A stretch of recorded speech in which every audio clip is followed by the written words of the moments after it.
দয়ার নবী বললেন, সাহাবী রে, এই কবর যেগুলা কবর দেওয়া আছে, কবরে যারা মানুষ শুইতা আছে, এই কবর গলার মধ্যে একটা এমনই লোক আছে যেই লোকটাকে কবরে শাস্তি হয়, আর একটা কবরে এমনই লোক আছে তাকেও কিন্তু শাস্তি হয়। অর্থাৎ দুটা কবর এমন আছে, দুজনকে কবরে শাস্তি হয়, কবরে আযাব হয়। আর আমরা মানুষ এবং জিন কবরের আযাব কিন্তু জানতে পারি না। কবরে আযাব যে হয়, কবরের আযাবটা শোনার আমাদেরকে আল্লাহ ক্ষমতা দান করেননি। কিন্তু যারা জানোয়ার, যেগুলা পোক পাখালি, এরা কিন্তু কবরের আযাব শুনতে পায়, এরা জানতে পারে। হে আমার সাহাবী শোনো রে, আমি যদি আল্লাহ রাব্বুল আলামিনের দরবারে দোয়া করি, আমি যদি আল্লাহ রাব্বুল আলামিনকে বলি, হে আল্লাহ, তুমি আমার সাহাবায়ে কেরামকে আল্লাহ যে কবরে আযাব হয় আমারটা তুমি শুনিয়ে দাও, আযাবটা কিভাবে হয় আল্লাহ তুমি শুনিয়ে দাও। কিন্তু নবী বলছেন, আমি যদি আল্লাহকে বলি, হয়তো আল্লাহ রাব্বুল আলামিন তোমাদেরকে শুনিয়ে দিবে, কিন্তু আমি দোয়া করব না। কেন করব না? এরকম ভাবে কবরে আযাব হয়। তোমরা যদি একবার কবরের আযাব যদি শুনে নাও, তাহলে তোমরা এমন ভাবে ডরাবে, তোমরা এমন ভাবে ভয় করবে, ভয়ের কারণে, ডরার কারণে তোমরা মুর্দাকে জমিনে আর দফন করবে না, মুর্দাকে তোমরা কবরে দফনই করবে না। এই জন্য আমি শোনাবো না। এবার নবীজি বলছেন, সাহাবীরে, এই দুটা লোককে যে কবরে আযাব হয়, তোমরা কি জানো কোন গুনার কারণে কবরে আযাবটা হয়? সাহাবায়ে কেরাম বলছেন, হুজুর জানি না, একটু আপনি বলে দেন আমাদেরকে। আল্লাহ নবী বললেন, হে আমার সাহাবী, যে গুনার কারণে এরাকে কবরের ভিতর আযাব হয়, এই গুনাহগালা বড়, এই গুনাহগালা বড়, এই গুনাহগালা বড়, এই পাপটা হলো বড়, কিন্তু গুনাহ থেকে বাঁচাটা হলো খুব সহজ। এরা ইচ্ছা করতে গেলে গুনাহ থেকে বাঁচতে পারতো, এরা ইচ্ছা করতে গেলে এই পাপ থেকে বাঁচতে পারতো, কিন্তু এই গুনাহগালা হলো খুব বড় পাপ। কি গুনাহ? নবীজি বললেন, দুজনের মধ্যে একজনা পেশাবের ছিটা থেকে কিন্তু বাঁচত না। কিসের ছিটা? জোরে বলেন, কিসের ছিটা থেকে বাঁচত না? পেশাবের ছিটা থেকে বাঁচত না। পেশাব করত, মাটি দেখত না যে কোন জায়গাতে মাটি আছে, কোন জায়গাতে পাথর আছে। যেমনই পেশাব করলো, পেশাব ছিটে ছিটে ছিটে ছিটে ছিটে নিজের পায়ে পড়ত, নিজের জামাতে পড়ত, লুঙ্গিতে পড়ত, পায়জামাতে ভরত। পেশাবের ছিটে থেকে বাঁচত না। আর দুই নম্বর গুনারে সাহাবী, যে দুজনের মধ্যে একজন কিন্তু চুগলখোর ছিল, একজন চুগলখোর ছিল। মাওলানার মান সম্মান দেখত না, একটা নামাজীর মান সম্মান দেখত না, একটা ভালো মানুষের মান সম্মান দেখত না, একটা ডাক্তারের মান সম্মান দেখত না, একটা হাজী সাহেবের মান সম্মান দেখত না, একটা মাস্টারের মান সম্মান দেখত না। যা মুখে এলো তার কিন্তু ইজ্জতের মার্ডার করে দিত, ইজ্জতের জানাজা বের করে দিত। তাহলে এক নম্বর হলো পেশাব থেকে বাঁচত না, অর্থাৎ পেশাব করত তো পেশাবের ছিটা থেকে বাঁচত না। আর দুই নম্বর পাপ, দুই নম্বর গুনাহ, এক অপরের সেই কিন্তু গীবত করত, চুগলখড়ি করত।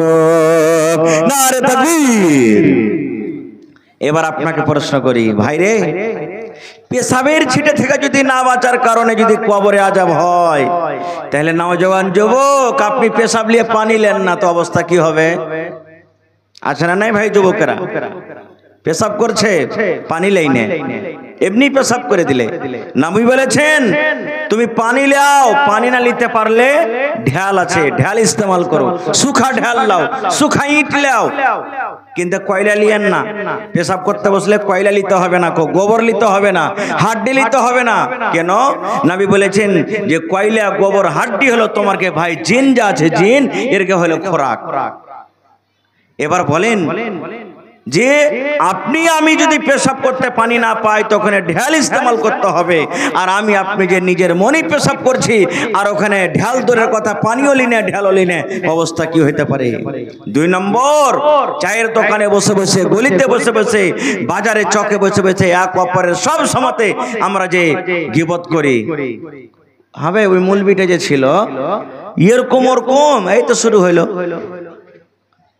ওই লোকটা তো ভালো, খুবই 5 লাখ টাকা হজ করেছে, কিন্তু ওর 1 টাকা চুরুস আছে না, সব হারাম খেয়ে হজ করে যাবে, ওর কি হজ আল্লাহর কাছে কবুল হবে? এই যে শুরু হইলো।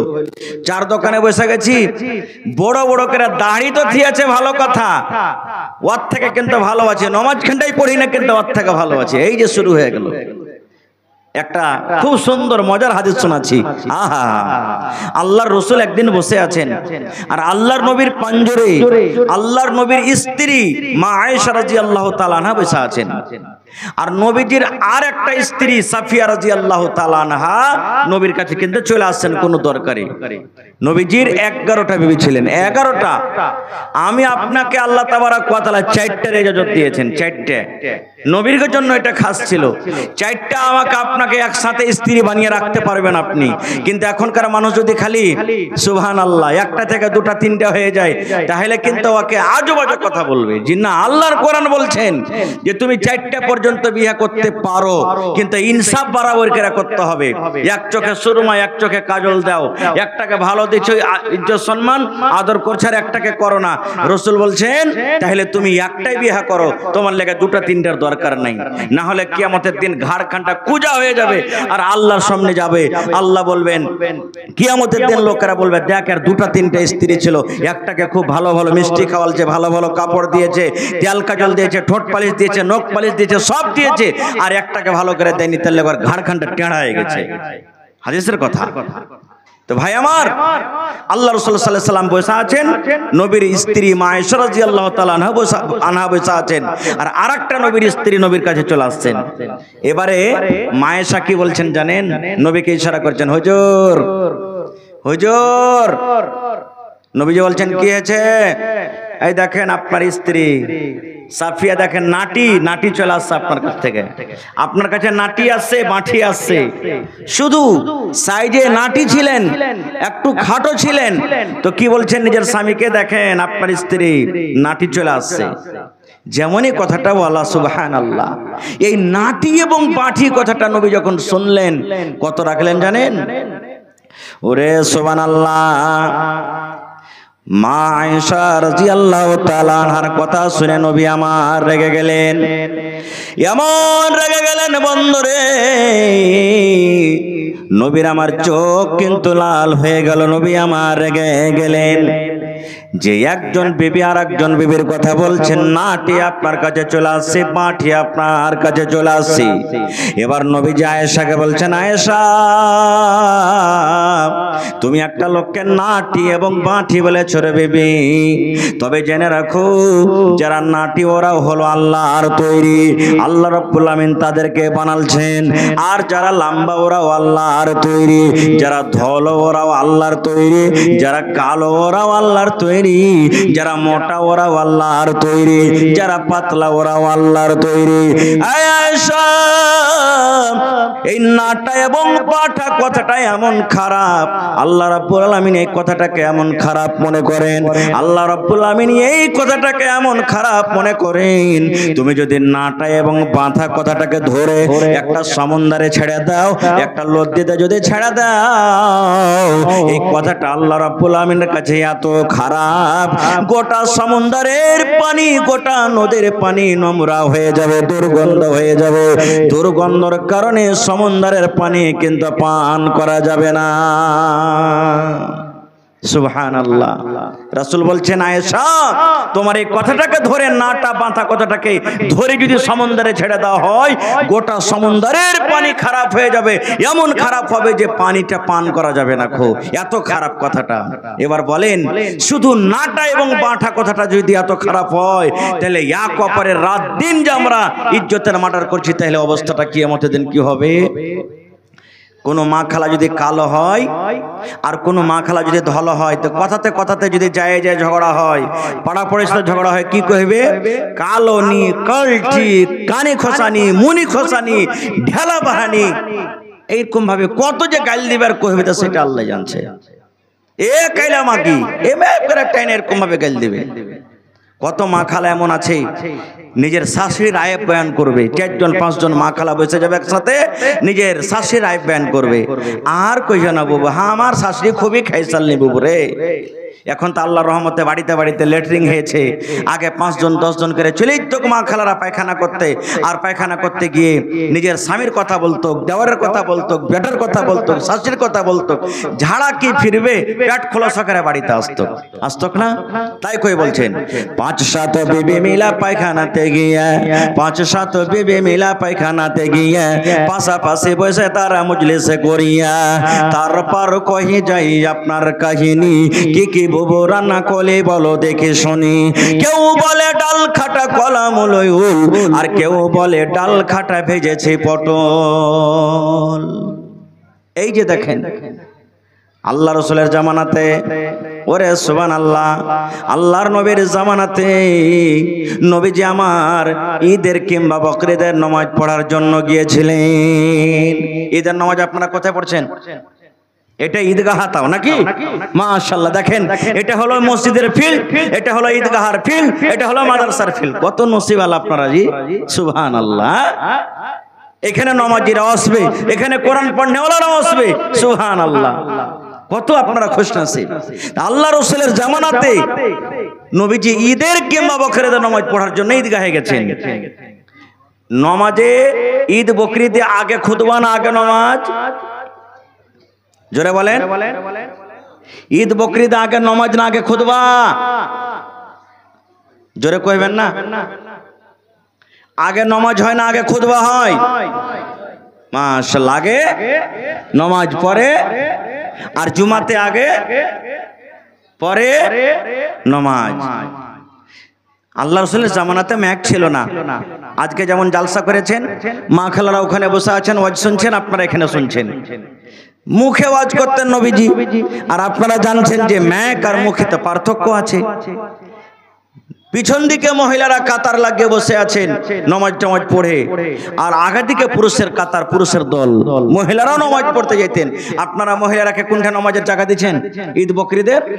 মাশাআল্লাহ মাশাআল্লাহ, যাই কত সুন্নাতের প্রতি আপনারা আমল করছেন। আল্লাহুস সামাদ, ভালো খুশির খবর এটা। এবারে নবীজি বেলালকে বলছেন, বেলাল আমার আওয়াজ কিন্তু মহিলাদের কাছে পৌঁছে না, উঠো চলো ওখানে একটু কিছু বলবো ওরাকে। এবার নবীজি বেলালকে সাথে নিলেন, আর নিয়ে হাঁটতে হাঁটতে কাতারকে চিরে চিরে, সাফ লাইনকে চিরে চিরে চিরে চলে গেলেন। যাওয়ার পর নবীজি স্পেশাল মহিলাদেরকে ঈদের দিন কিংবা বকরিদের দিন ওয়াজ করেছেন। কি ওয়াজ জানেন? ইয়া মাশারান নিসাই তাসাদ্দাকনা ফাইন্নী উরিতুকুন্না আকসারাহালিন নার। আল্লাহর নবী ওয়াজ শুরু করে দিলেন, ইয়া মাশারান নিসাই, হে মহিলার দল, হে নারীর দল, তাসাদ্দাকনা, তোমরা দান করো, তোমরা সাদকা করো। নবী বলেছেন মহিলারে তোমরা দান করো, তোমরা সাদকা করো, তোমরা দান করো। কেন তোমরা দান করো? আল্লাহ রাব্বুল আলামিন যেই দিন আমাকে মেরাজ করান, যেই দিন আমি 7 আকাশকে পার করে সিদরাতুল মুনতাহাকে পার করে আল্লাহ রাব্বুল আলামিনের সাথে কথা বলতে আমি গেছিলাম, সেই দিন আল্লাহ রাব্বুল আলামিন আমাকে বললেন, হে নবী তুমি জান্নাতটা একবার দেখে এসো, আমি কেমন করে জান্নাত তৈরি করেছি। নবী বললেন, আমি জান্নাত ঘুরে ঘুরে ঘুরে ঘুরে দেখলাম, আমি জান্নাতের ভিতরে আমি গেলাম, জান্নাত দেখা হলো। আল্লাহ বললেন, নবী গো একবার তোমার উম্মতের জন্য যারা পাপ করবে, গুনাহ করবে, ওই গুনাহগার উম্মতের জন্য তুমি একবার জাহান্নামটা তুমি দেখে এসো। এবার নবী বললেন, আমি জাহান্নামে নজর করলাম, জাহান্নামের দিকে আমি যখন নজর করলাম, ওরে সুবহানাল্লাহ, জাহান্নামের ভিতরে আমি দেখলাম শুধু মহিলা আর মহিলা, নারী আর নারী। আমি যেদিকে তাকাই ওদিকে শুধু মহিলারা জাহান্নামে পড়ে আছে, আমি যেদিকে দেখি ওদিকে আমি দেখছি শুধু মহিলারা জাহান্নামের আগুনে পড়ে আছে। মহিলারা বলছে, আল্লাহ বাঁচাও, মা মরে গেলাম, মা মরে গেলাম, মা মরে গেলাম, আর জাহান্নাম সহ্য হয় না। নবী বললেন, মহিলারে তোমাদেরকে আমি জাহান্নামের আগুনে বেশি বেশি করে আমি পড়তে দেখলাম, মহিলারে তোমাদেরকে জাহান্নামের আগুনে আমি জ্বলতে দেখলাম। তাই তোমরা দান করো, তোমরা সাদকা করো, তোমরা খায়রাত করো। দান করতে গেলে হয়তো আল্লাহ রাব্বুল আলামিন তোমাদেরকে জাহান্নামের আগুন থেকে বাঁচিয়ে নেবে। এই কথাটা যখন শোনা হলো যে মহিলা দান করো, তোমাদেরকে জাহান্নামের আগুনে বেশি পড়তে দেখলাম, মহিলারা নবীকে প্রশ্ন করে দিলেন, ওয়াবে মাইয়া রাসূলুল্লাহ, আল্লাহ নবী গো, আপনি তো বললেন মহিলা তোমরা দান করো, তোমরা সাদকা করো, তোমরা খায়রাত করো, আমি তোমাদেরকে জাহান্নামের আগুনে দেখলাম, দয়ার নবীকে একটু আপনি দয়া করে বলেন মহিলারা কোন গুনার কারণে জাহান্নামে বেশি, দুনিয়াতে কোন এমন তারা পাপ করে, গুনাহ করে, যে গুনার কারণে, পাপের কারণে আপনি জাহান্নামের আগুনে দেখেছেন, একটু দয়া করে বলেন মহিলারা কোন এমন পাপ করে, মহিলারা কোন এমন গুনাহ করে যে গুনাহকে আল্লাহ রাব্বুল আমিন নারাজ হয়ে মহিলারাকে জাহান্নামে দেয়। নবী বললেন মহিলা মাত্র তোমরা দুটা গুনার কারণে তোমরা জাহান্নামে যাও, এই দুটা গুনাহ তোমরা জীবনে বেশি বেশি করে করো, তোমাদের দ্বারাতে দুটা করে গুনাহ বেশি হয়ে যায়, এই দুটা গুনার কারণে আমি তোমাদেরকে জাহান্নামের আগুনে দেখলাম। কয়টা গুনাহ ভাই? জোরে বলেন কয়টা গুনাহ? এ মায়েরা গলারা দেখেন মাত্র দুটা গুনাহ। নবী বললেন দুটা করে গুনাহ তোমরা বেশি করে করো, এই দুটা গুনার কারণে আমি তোমাদেরকে জাহান্নামের আগুনে দেখলাম। কি কি গুনাহ রে ভাই শুনেন, আল্লাহ রাসূল বলেছেন তুকসুরুনাল লানা, মা খালারা বেশি বেশি করে লানতান করে, এক নম্বর গুনাহ লানতান করে। মায়েরা খালারা কথাতে কথাতে ছেলে পিলাকে গাল দেয়, ছেলেরা যদি ভুল করে গাল দেয়, এরে খালে ভরা বেটা খালে ভরা, এরে কুকুরের বেটা কুকুর, এরে সোরের বেটা সোর, এরে গোলামের বেটা গোলাম, এরে লিসি লাগার বেটা লিসি লাগা, বলেন এরকম ভাবে গাল দেয় কে দেয় না? গাল দেয়। জালসা শুনছে, বাড়ি যাবে, বাড়ি যেতে মেঘে হয়তো কিছু বাহিরে আছে, ধান টান ভিজা গেল, কোন দিক থেকে মেঘ গেল, ধান ভিজা গেল, ভুট্টা ভিজা গেল, লিপাটি লাগা মেঘ, ইয়ার দিন মেঘ ঘন্টা হয়নি, আই দুটা ধান গালা মেলে দিয়েছে, তো সবটি ধান ভুট্টাকে ভিজিয়ে দিলে। এই যে দেখেন লিসি লাগা লিপাটি লাগা মেঘ। কত ভাই আছে, নাউজুবিল্লাহ সুম্মা নাউজুবিল্লাহ, নিজের কানে শোনা কথা বলছি ভাই, 3 দিন 4 দিন 5 দিন যদি একটানাতে যদি গাজর লেগে যায়, রোদ না হয়, কি বলবে জানেন? আল্লাহর কি পেট খারাপ হয়ে গেছে নাকি? সুবহানাল্লাহ। আল্লাহ রাসূলের হাদিস, এটা হাদিসে কুদসি, আল্লাহ নিজে বলেন লা তাসুব্বুদ দাহার, আল্লাহ বলেন বান্দারে খবরদার তোমরা জামানাকে গালি দিও না রে বান্দা। আল্লাহ বলেন জামানাকে গালি দিও না। কেন জামানাকে গালি দিও না? আল্লাহ বলেন আনা দাহরুন, আমি হলাম জামানা। আল্লাহ বলেন আমার বিনা অর্ডারে, বিনা হুকুমে, বিনা আদেশে গাছের একটা পাতা পর্যন্ত হিলে না। আল্লাহ বলেন বান্দারে তোমরা গাছে দেখো আম পেকে আছে রে বান্দা, আমটা পেকে আছে, আম ঝুলছে লাল হয়ে পেকে আছে, তোমরা মনে করছো আমটা পড়বে, এই আমটা পড়বে আমি খাবো, কিন্তু আল্লাহ বলেন বান্দারে আমি আল্লাহ রাব্বুল আমিন যতক্ষণ পর্যন্ত আদেশ না করব ততক্ষণ পর্যন্ত ওই গাছ থেকে আমটা কিন্তু পেকে ঝরবে না। আমি বাতাসকে বলবো বাতাস চল তাইলে চলবে, আমি মেঘকে বলবো মেঘ হয়ে যায়, এখন বর্ষা যা তাহলে বর্ষিবে। আল্লাহ রাব্বুল আমিন বলেন আমার বিনা আদেশে বিনা হুকুমে গাছের একটা পাতা হিলে না। তাই তোমরা যদি মেঘকে গালি দাও, আল্লাহ বলেন আমাকে গালি দাও হলো। আল্লাহ বলেন বান্দা তোমরা যদি রোদকে গালি দাও আমাকে গালি দাও হলো, তোমরা যদি ঠান্ডাকে গালি দাও আমাকে গালি দাও হলো, তোমরা যদি বর্ষাকে গালি দাও আমাকে গালি দাও হলো। এই জন্য আল্লাহ বলেন খবরদার তোমরা জামানাকে গালি দিও না। 1 নম্বর গুনাহ মা খালারা বেশি বেশি লানতান করে। 2 নম্বর গুনাহ নবী বলেছেন ওয়াতাকফুরনাল আশির, নিজের স্বামীর মালের নাশুকরি করে। কিভাবে স্বামীর মালের নাশুকরি করে? এই যে দেখেন হঠাৎ করে আমার কোনো মা খালা বাড়িতে আছেন, কোনো ধাগাওয়ালা চলে এলো, কোনো কাপড়ে চলে এলো, চুড়িওয়ালা চলে এলো, হালেমার বাপ চুড়ি নেই, জি দেখো একটা হাতে চুড়ি গেলা নাই ভেঙে গেছে। আব্দুল্লাহর বাপ বাজার যাইছো পূর্ণিয়া, একটা ভালো সুন্দর একটা শাড়ি গেলা নিয়ে আসিও, বেচারি এদিক কাম করেছে ও কাম করেছে, হাট বাজার করতে করতে টাকা শেষ হয়ে গেছে, কিংবা হয়তো ভুলে গেছে, বাড়িতে এসেছে দেখছে তো শাড়ি নাই, ঝোলা দেখছে খালি। কি বলবেন জানেন? ই মিনসে ই গোজুয়া ই খালে ভরার বেটার বাড়িতে এসে জীবনে কোনোদিন আমার সুখ শান্তি হলো না কো, ই মরার বাড়িতে এসে জীবনে কোনোদিন সুখ শান্তি পেলাম না কো। এই যে আল্লাহ রাব্বুল আলামিনের নবী বলেছেন, মহিলারে তোমার স্বামী তোমার জন্য রোদকে রোদ দেখেনি, বর্ষাকে বর্ষা দেখেনি রে মহিলা। তোমার স্বামী ঠান্ডাকে ঠান্ডা দেখেনি, তোমার জন্য মাঠে সারাদিন কাম কাজ করেছে, দোকান তোমার জন্য দোকানদারি করেছি, তোমার জন্য চাকরি করেছি, কিন্তু একদিন কমে যাওয়ার কারণে, একদিন না পাওয়ার কারণে, একদিন কমে যাওয়ার কারণে তুমি আগেকার সমস্ত নিয়ামত গুলিকে ভুলে গেলে রে মহিলা। এই জন্য আল্লাহ রাব্বুল আলামিন নবী বলেছেন, তোমার এই কথাতে, তোমার এই ভাষাতে আল্লাহ রাব্বুল আলামিন নারাজ হয়ে যান, আর নারাজের কারণে আমি তোমাদেরকে জাহান্নামের আগুন আমি দেখলাম।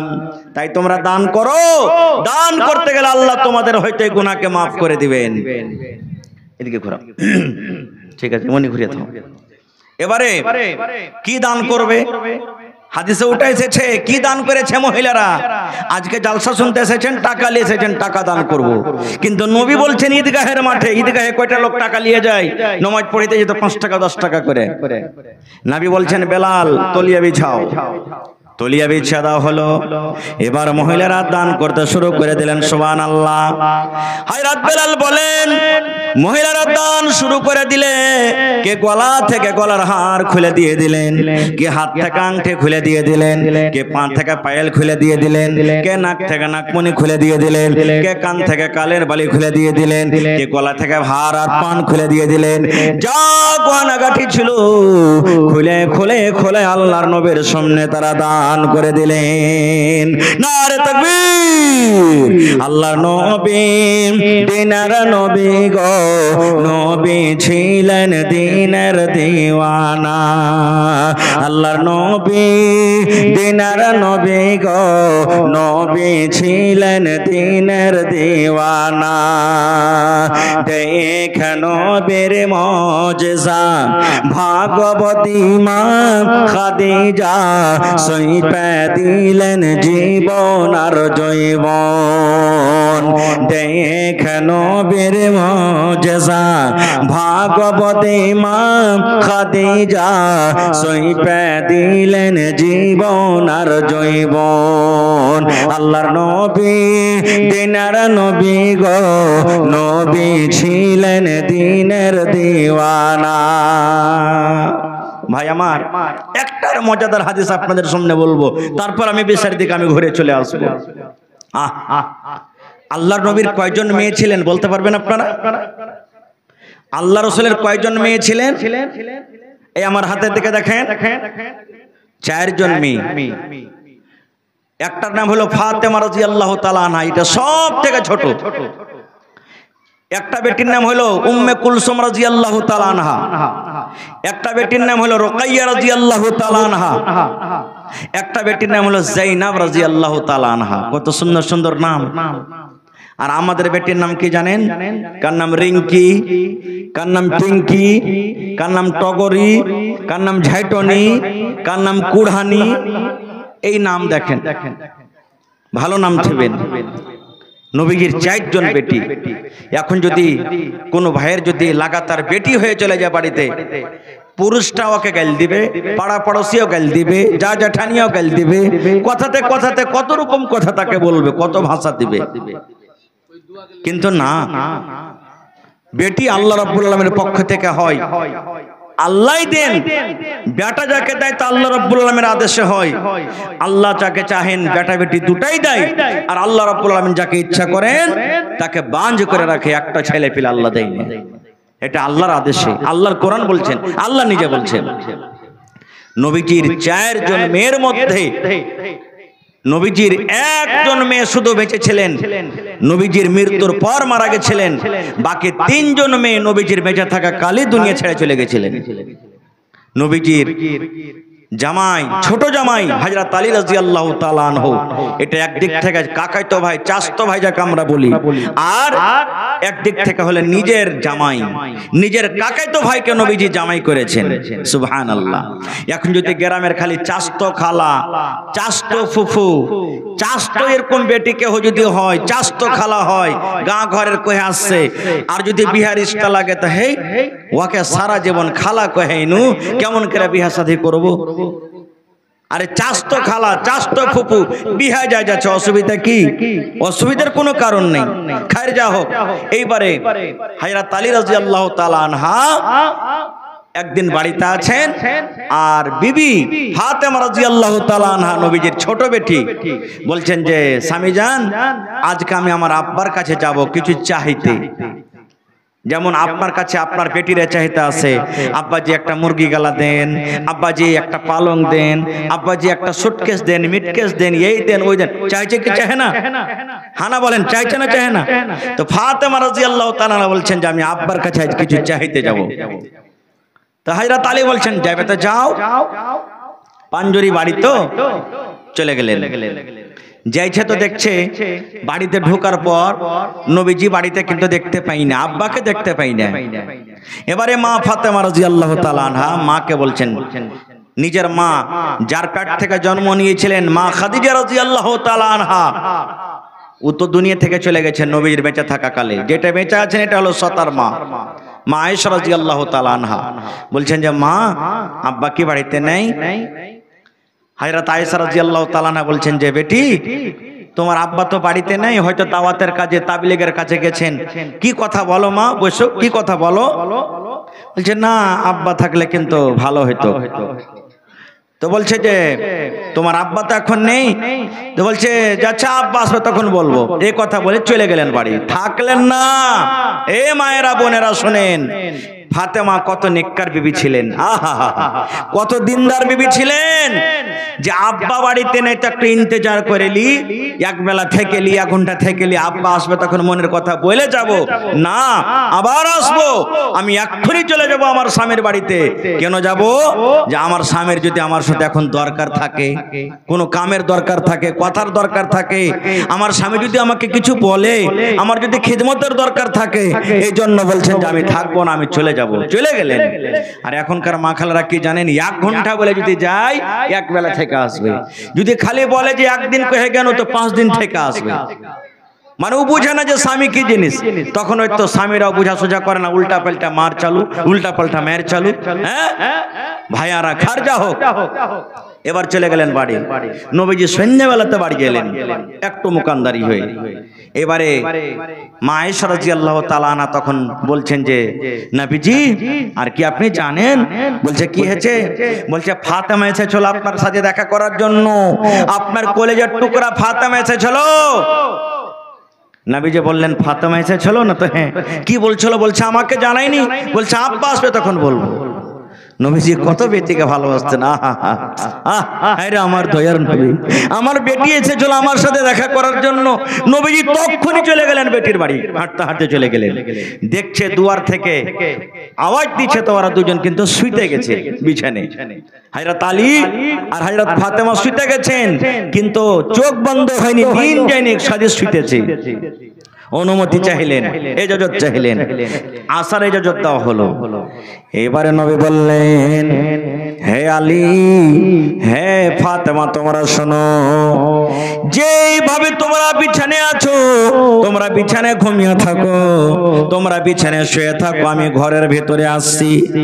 এইবারে নবীজি ঘরের ভিতরে চলে গেলেন। একদিকে ফাতেমা বিছানে শুয়ে আছেন, আর বিছানের একদিকে হযরত আলী রাদিয়াল্লাহু তাআলা আনহু শুয়ে আছেন। মা ফাতেমা বলেন এবার আমার আব্বা জান অর্থাৎ নবী সাহেব ঘরের ভিতরে এলেন, আমি একদিকে আছি, আমার স্বামী একদিকে আছে, আমাদের দুজনের মধ্যখানে কিন্তু হযরত নবীজি বসে গেলেন। দুজনের মধ্যখানে নবীজি বসে গেলেন। আর এখন যদি খালি শ্বশুর জামাইতে খালি হোটেলে বসে খাইলে কি কইবে জানেন? ই হয়ে দিলে আর হুঁশ বুদ্ধি নেই নাকি বে? শ্বশুরের সাথে কি বসে কেউ নাস্তা পানি খাইবে? ছি ছি ছি ছি ছি ছি, কত কথা, কত রাগাইবে ওকে। হ্যাঁ, মা ফাতেমা বলেন একদিকে আমি বিছানে, একদিকে আমার স্বামী বিছানে, আমাদের দুজনের মধ্যখানে নবী মুহাম্মদ সাল্লাল্লাহু আলাইহি সাল্লাম বসে গেলেন। এই মায়েরা খালারা শুনেন, এবারে নবী বললেন বেটি আমি শুনলাম তুমি আমার কাছে গেছিলে, মারে কি কারণে তুমি গেছিলে? কি তোমার দরকার ছিল? কি জন্য তুমি গেছিলে? মা তুমি একটু দয়া করে খুলে বলো তো। এই আমার এই গ্রামের মায়েরা খালারা আপনারা শুনেন, এই আমার বর্ষণী এলাকার তেলানিয়া এলাকার মায়েরা খালারা শুনেন, এই আমার ভাইরা শুনেন, বেটিকে কেমন তারবিয়া দিয়েছিলেন নবীজি, বেটিকে কেমন তারবিয়া, বেটিকে কেমন ইলম, বেটিকে কেমন শিক্ষা দান করেছিলেন নবীজি শুনেন। যেমন কথাটা বলা, নবী যখন বললেন, বেটিরে তুমি কি কারণে আমার কাছে গেছিলে, এরে মা কি তোমার দরকার ছিল, কি কারণে তুমি আমার কাছে গেছিলে বলো তো। যেমন কথাটা বলা, নবীর যেমন কথাটা শুনলেন, মা ফাতেমা রাদিয়াল্লাহু তাআলা আনহা নিজের হাত খানটা এরকম ভাবে আব্বাকে দেখাচ্ছেন, নিজের হাত খানটা এরকম ভাবে আব্বাকে দেখালেন, আব্বা গো এই দেখেন আমার হাত খানা দেখেন, আব্বা জানে এই দেখেন আমার হাত খানা দেখেন। ওরে সুবহানাল্লাহ, হাত খানে কি আছে? এইবারে নবী দেখছেন হাত খানে ফোঁসা পড়ে আছে, হাত খানে ফোঁসা পড়ে আছে। আমরা জানি পৈদল যদি আপনি বেশি চালান, পৈদল চালিয়া চালিয়া চালিয়া চালিয়া আপনার হাতে ফোঁসা পড়ে যায়। আপনি যদি 500 পেতে যান, 5 কেটে কেটে কেটে কেটে আপনার হাতে ফোঁসা পড়বে, পড়বে না পড়বে না বলেন? হাতে ফোঁসা পড়ে যায়। আল্লাহ রাসূল যেমন দেখলেন বেটির হাতে আমার ধলো ধলো সাদা সাদা ফোঁসা পড়ে আছে, কত ফোঁসা কইলে গেছে, কত ফোঁসা সাদা হয়ে আছে, হাতটা রক্ত মাখা হয়ে আছে। ওরে সুবহানাল্লাহ। এবার নবী বললেন, বেটি রে কেন তোমার হাত খানটার অবস্থা রে মা, তোমার হাত খানে কেন ফোঁসা পড়ে আছে, তোমার হাত খানের অবস্থা কেন এরকম রে মা? এইবারে বেটি বলছেন, আব্বা গো আমার স্বামীর বাড়িতে কাম কাজ করে গেছে আব্বা জান, আপনার জামাই আলীর বাড়িতে কাম কাজ করে ইন্দারা থেকে পানি তুলে তুলে এখন যেমন টিওয়াল গালিয়ে নাল থেকে যেমন আমরা পানি পান করি, ওরে সুবহানাল্লাহ, তখন ইন্দারা থেকে পানি তোলা হতো। ইন্দারা কি জিনিস? যারা বয়স্ক মানুষ তারা দেখেছেন ইন্দারা কাকে বলা হয়? রশি এবং ডোল বাইন্ধে পানি তোলা হয়। ওরে সুবহানাল্লাহ, খুব কষ্ট লাগে পানি উঠাইতে। এবারে মা ফাতেমা বলেন, আব্বা গো আপনার জামার বাড়িতে কাম কাজ করতে হয়, আমি ইন্দারা থেকে পানি তুলি, উটের জন্য পানি তুলি, খাবার জন্য পানি তুলি, কিংবা আপনার জামাইয়ের বাড়িতে জাতা পিছে পিছে, যাও পিছে পিছে, গম পিছে পিছে ইন্দারা থেকে পানি তুলে তুলে কিংবা জাতা টেনে টেনে আমার হাতে কিন্তু ফোঁসা পড়ে গেছে। আহা, নবীর বেটি ফাতেমা স্বামীর বাড়িতে পুরুষের বাড়িতে কাম করেছেন, এত কাম হাতে ফোঁসা পড়ে গেছে। কাকে বলছেন? আব্বাকে বলছেন, নবীকে বলছেন। এই জামানার মানুষ যদি আমরা হইতাম তো কি বলতাম? শালার বেটা, শালা কুড়ে কার, তুই আমার বেটিকে এত করে খাটাবি, লাজ শরম নেই? এত কষ্ট দিবে এটা মানুষ না জানোয়ার, এত করে তুই কষ্ট দিয়েছিস, দেখ তো হাত কানটা কি হয়েছে, কত কি যে বলতাম তো সুবহানাল্লাহ, বলার শেষ নেই। এবার নবীজি কি বলছেন?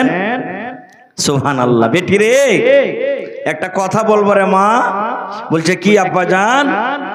বলছে বেটি রে তুমি আমাকে হাত দেখালছো, হাত দেখে তুমি আমাকে কে বলতে চাইছো রে মা? বলছে আব্বা গো আপনি যদি আমাকে একটা গোলাম দিতেন, একটা যদি আমাকে চাকর গলা দিতেন, একটা যদি আপনি আমাকে দাসী গলা দিতেন, আমি আপনার কলেজার টুকরা আরাম পাইতাম। আর আমার ওই দাসী বাড়িতে কাম করতো, আমি আপনার কলেজার টুকরা ছোট মেয়ে আমি আরাম পাইতাম। আমি শুনেছি আপনি লড়াই করে যুদ্ধ করে অনেক গোলাম পেয়েছেন, দাসী পেয়েছেন, তাই আপনার কাছে আমি একটা আবদার রাখলাম, যদি একটা গোলাম চাকর গলা আপনি আমাকে দিতেন, তাহলে কিন্তু আমি আপনার বেটি ফাতেমা বাড়িতে আরাম পাইতাম।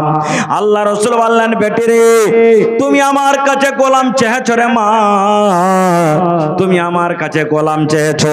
এই আমার কলেজার টুকরা বেটি শোনো, গোলাম থেকে তোমাকে যদি ভালো জিনিস আমি একটা দিয়ে দিই, তাহলে ওই ভালো জিনিসটা তুমি লিবে না, গোলামটা তুমি লিবা। বেটি রে গোলাম তুমি আমার কাছে চেয়েছো রে মা, কিন্তু বলো তো গোলাম থেকে যদি ভালো জিনিস তোমাকে আমি একটা দিই, ওই ভালো জিনিস তুমি লিবে না, গোলামটা তুমি লিবে। আপনাকে বলছি আপনার বেটি চেয়েছে আপনার কাছে ছাগল বকরি, আর আপনি বলছেন ধুর বেটি বকরি নিয়ে কি হবে, তোকে একটা আমি ভালো সুন্দর দলশীল একটা গাই গলা কিনে দিব। আপনার বেটি কোনটা লিবে বলেন তো? ছাগল লিবে না গাই লিবে? জোরে বলেন। হ্যাঁ, তো নবী বলছেন বেটি তুই গোলাম চেয়েছিস আর আমি তোকে গোলাম থেকে ভালো জিনিস দিব, তো কোনটা নিবি? তো ফাতেমা কোনটা চাইবে? হ্যাঁ, বলছে আব্বা ভালোটা নিব। তো বলছে ভালোটা নিবি না? তো হ্যাঁ। তখন নবী দিচ্ছেন ভালোটা, দেখেন কি জিনিস। বলছে বেটি রে, যখন তুই এশারের নামাজের পর যখন তুই বিছানে যাবি রে মা, এশারের নামাজের পর যখন তুই বিছানে যাবি, বিছানে বালিশে মাথা রাখার আগে আগে, চোখ দুটা বন্ধ হওয়ার আগে আগে রে মা 33 বার সুবহানাল্লাহ সুবহানাল্লাহ সুবহানাল্লাহ সুবহানাল্লাহ 33 বার, আলহামদুলিল্লাহ আলহামদুলিল্লাহ আলহামদুলিল্লাহ 33 বার, আল্লাহু আকবার আল্লাহু আকবার আল্লাহু আকবার 34 বার। কতবার হলো? তিনটা মিলিয়ে 33 বার সুবহানাল্লাহ সুবহানাল্লাহ, 33 বার আলহামদুলিল্লাহ আলহামদুলিল্লাহ, আর 34 বার আল্লাহু আকবার আল্লাহু আকবার। কত হলো? শুধু পুরুষের জন্য নয় কিংবা শুধু মহিলার জন্য নয়। আল্লাহ রাসূল বললেন বেটি রে, নবী শুধু ফাতেমাকে বলেছেন, কিন্তু ফাতেমার জন্য শুধু নয়, কিয়ামত পর্যন্ত যত মানুষ আসবেন, নবীর যত উম্মত আসবেন, সকলের জন্য আমলটা। নবী বললেন বেটি রে, যখন এশারের নামাজের পর বিছানায় যাবি রে মা, চোখ দুটো বন্ধ হওয়ার আগে আগে 33 বার সুবহানাল্লাহ, 33 বার আলহামদুলিল্লাহ, 34 বার আল্লাহু আকবার। তিনটা যদি পড়ে তুই ঘুমিয়ে যাস রে মা, তো আল্লাহ রাব্বুল আলামিনের নিকটে, আল্লাহ রাব্বুল আলামিনের দরবারে একটা গোলাম থেকে কিন্তু আমলটা বেশি ভালো। বুঝতে পারলেন? গোলাম থেকে বেশি ভালো। যখন কথাটা বলা সুবহানাল্লাহ, ফাতেমা একবার বললেন না, চাহিনু গোলাম আসানের জন্য, আর ওপর থেকে ফের একটা আরো কাম চাপিয়ে দিলে। কামলা এটা ভাই লিস্ট চলে এসেছে। এই হাদিস আমি এক দুটা কথা বলবো আপনাকে। ফাতেমাটা কে? এক নম্বর, এটা নবীর বেটি। এটা কে? নবীজির বেটি। নবীটা কে জানেন? অনেক হাদিস আছে, একটা হাদিস বলবো। আল্লাহ রাসূল বলেছেন কিয়ামতের দিন সব থেকে আমি শেষে এসেছে। নবী বলছেন সব থেকে আমি শেষ নবী। আমার আগে কত কত নবী এসেছেন, আর সব থেকে আমি শেষ নবী দুনিয়াতে এসেছি। আল্লাহ রাসূল বলেছেন কিয়ামতের দিন আল্লাহ রাব্বুল আমিন আমাকে জান্নাত দান করবেন। আমি নবী যতক্ষণ পর্যন্ত জান্নাতে আগে না যাব, আমার উম্মত যতক্ষণ পর্যন্ত জান্নাতের ভিতরে আগে না যাবে, ততক্ষণ পর্যন্ত কোন নবী এবং কোন নবীর উম্মত কিন্তু আগে জান্নাতের ভিতরে যাবে না। সুবহানাল্লাহ। ওই নবীর বেটিকে ফাতেমা রাদিয়াল্লাহু তাআলা আনহা। ফাতেমাটা কে জানেন?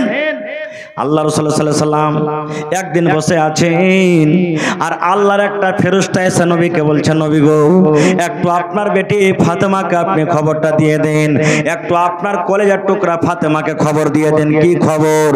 যত মহিলারা জান্নাতের ভিতরে যাবে, যত নারীরা জান্নাতের ভিতরে যাবে, ওই নারীদের ভিতরে আপনার বেটি ফাতেমা জান্নাতে যাবে। আপনার বেটি ফাতেমা জান্নাতের ভিতরে যাবে।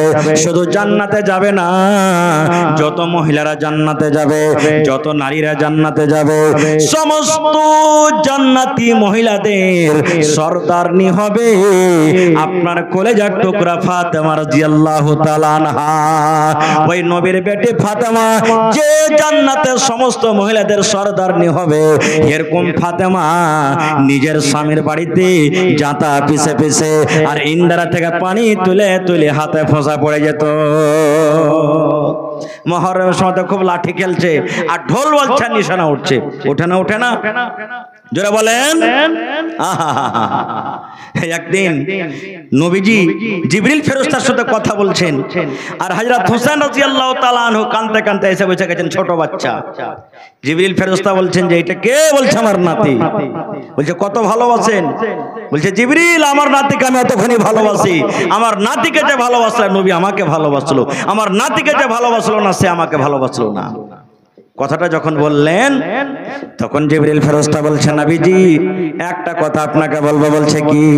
বলছে যে নাতিকে আপনি এত ভালোবাসেন, যে নাতিকে আপনি এত আদর দেন, এক জামানা এমন আসবে আপনার মৃত্যুর পর আপনি যখন দুনিয়া থেকে চলে যাবেন, আপনার নাতি বড় হয়ে যাবে, আর আপনি দুনিয়া থেকে যখন চলে যাবেন, এক জামানা এমন আসবে, এক টাইম এমন আসবে, আপনার নাতিকে এমন করে মারবে, এমন করে মারবে, এমন করে মারবে, যেমন মাছ পানি পানিতে উঠিয়ে ডাঙ্গাতে যেমন ছটপট ছটপট করে এরকম ভাবে আপনার নাতিকে মারবে আর আপনার নাতি কিন্তু জমিনে পড়ে ছটপট ছটপট করবে।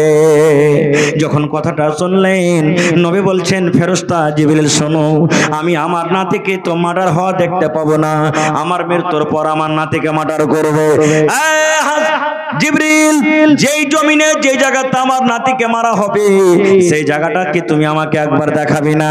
আল্লাহ রাব্বুল আলামিনের আদেশে, আল্লাহ রাব্বুল আলামিনের হুকুমে হযরত জিবরিল ফেরেশতা জমিনটাকে কাঁচা করে দিলেন, কিংবা জমিনটা রাস্তাকে ক্লিয়ার করে দিলেন।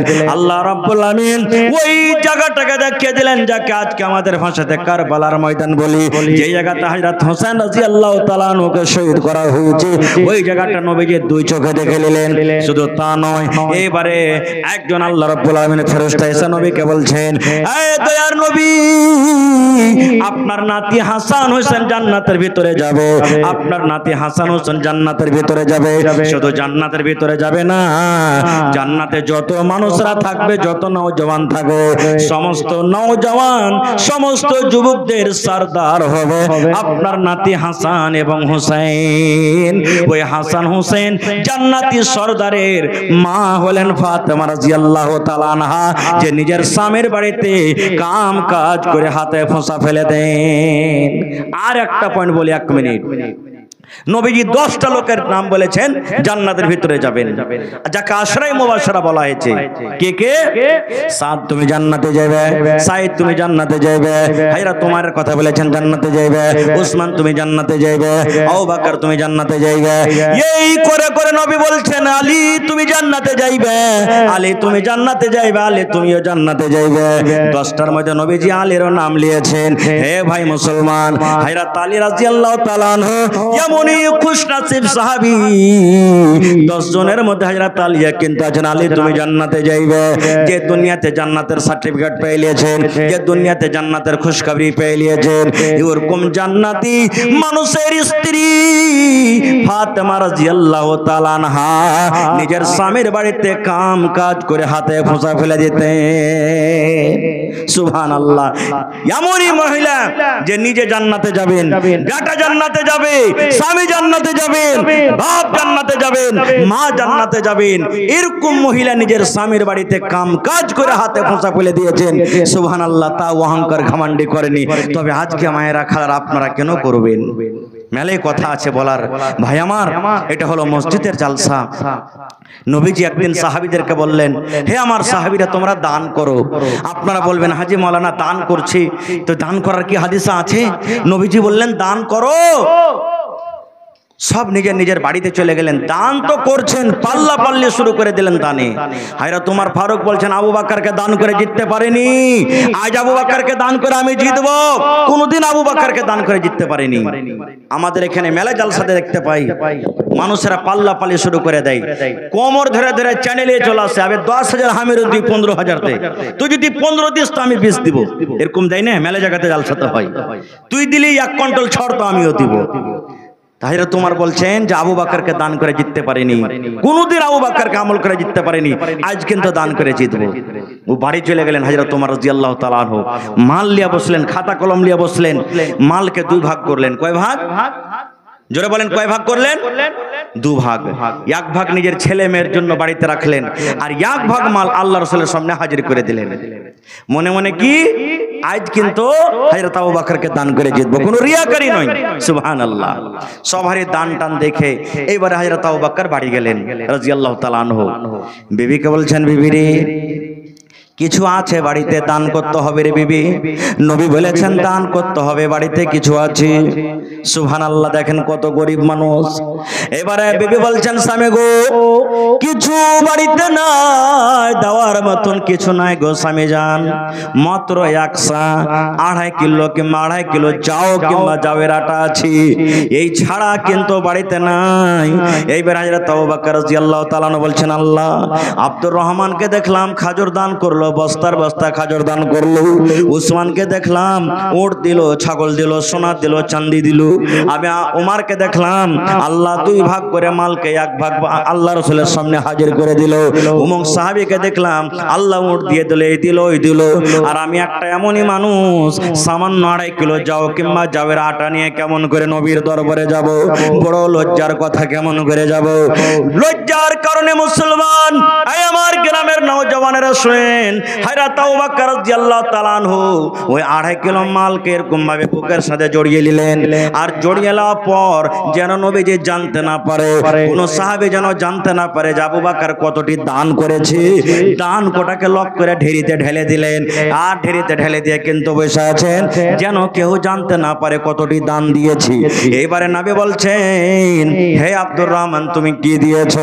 নবী, আমি আব্দুর রহমান এতটি খাজর দিয়েছি। ওসমান তুমি কি দিয়েছো? নবীজি, আমি ওসমান উট দিয়েছি, ঘোড়া দিয়েছি, চাঁদির টাকা দিয়েছি, সোনার টাকা দিয়েছি। আল্লাহ রাসূল বলছেন, হে উমর তুমি কি দিয়েছো?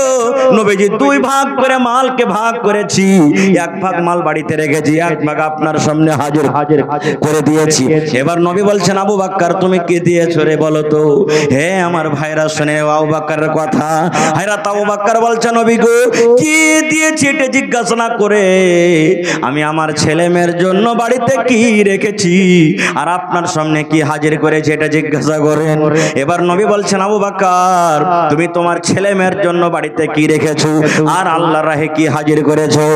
এবার হযরত আবু বকর বললেন, নবী গো আমি আপনার বন্ধু, আমি আপনার সাহাবী আবু বকর আল্লাহ এবং আল্লাহ রাসূলকে বাড়িতে রেখে যা ছিল সব আমি হাজির করে দিয়েছি। আমার বাড়িতে শুধু আল্লাহ এবং আল্লাহ রাসূল আছেন। আল্লাহ এবং আল্লাহ রাসূলকে বাড়িতে রেখে, আল্লাহ এবং আল্লাহ রাসূলের ভালোবাসা মহব্বতকে বাড়িতে রেখে আমার বাড়িতে যা ছিল সব আমি আল্লাহর রাহে হাজির করে দিয়েছি। যেমন কথাটা বলা, হযরত ওমর রাদিয়াল্লাহু তাআলা আনহু বলছেন, আল্লাহ আজকে আমি আবু বকরকে দান করে জিততে পারলাম না রে, পারলাম না, দান করে পারলাম না। আমি মালকে 2 ভাগ করে 1 ভাগ বাড়িতে রেখেছি, 1 ভাগ হাজির করেছি। হাফ হাফ আমি নেকি পেলাম। আর আবু বকর বাড়িতে যা মাল ছিল সব হাজির করে দিয়েছেন, পূর্ণ নেকি পেয়ে গেল। আজকে আমি আবু বকরকে দান করে আমি জিততে পারলাম না। নারে তাকবীর।